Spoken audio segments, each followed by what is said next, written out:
শুভ সকাল। আমি রীতা। আমার চ্যানেলে আমার পরিবারের সকল সদস্যদের অনেক অনেক স্বাগত।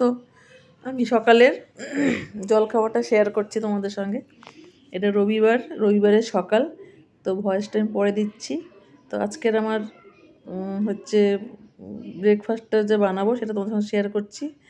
তো প্লিজ সঙ্গে থেকো, সম্পূর্ণ ভিডিওটা দেখো, দেখার অনুরোধ রইল, স্কিপ করো না।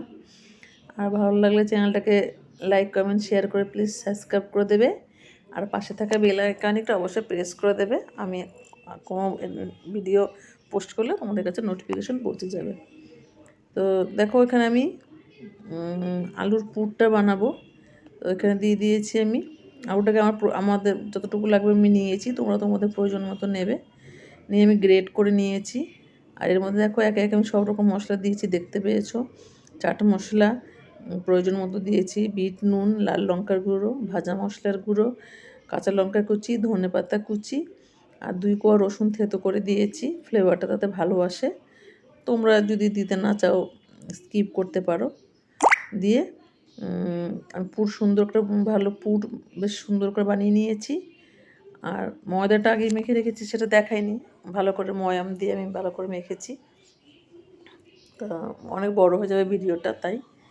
তো দিয়ে দেখো আমি এবার আমি যেভাবে বানাচ্ছি সেটা তোমাদের সঙ্গে শেয়ার করছি। তোমরা কিভাবে বানাও অবশ্যই সেটা আমাকে কমেন্টসের মাধ্যমে জানাবে। তো আমি কিন্তু 2 চামচ দেখো ভরে ভরে কিন্তু পুর দিচ্ছি।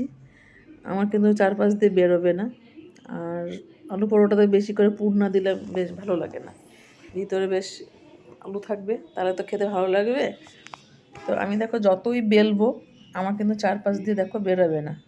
উপর দিয়ে দেখা যাবে চামড়া পাতলা হয়ে গেছে, কিন্তু 4-5 দিয়ে কিন্তু বেরোবে না। তো দেখো আমি এইভাবে সবগুলো বানিয়ে নিব।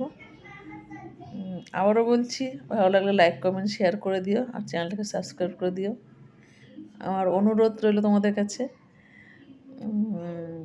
আর সম্পূর্ণ ভিডিওটা দেখবে। তো দেখো আমি এবার ভেজে নেব গরম গরম সকালবেলায়। মানে এই ঠান্ডার দিনে দুর্দান্ত লাগে। আর এটা ফুলবে, দেখো কি সুন্দর করে মানে ফুলবে, একদম লুচির বলের মতন ফুলবে, দারুণ লাগে। আমি এইভাবে বানাই। তো এবার আমার পরোটাগুলো কিন্তু ভাজা হয়ে যাচ্ছে বা হয়ে গেছে। এবার পরিবেশন করব। সস দিয়ে আমি পরিবেশন করব। তোমরা দই দিয়েও খেতে পারো, কেউ আচার দিয়েও খেতে পারো। তো কেমন লাগলো ভিডিওটা অবশ্যই কমেন্টসের মাধ্যমে জানাবে। আর ভালো লাগলে তোমাদের বন্ধুদের সঙ্গে শেয়ার করে দিয়ে চ্যানেলটাকে সাবস্ক্রাইব করে দিবে।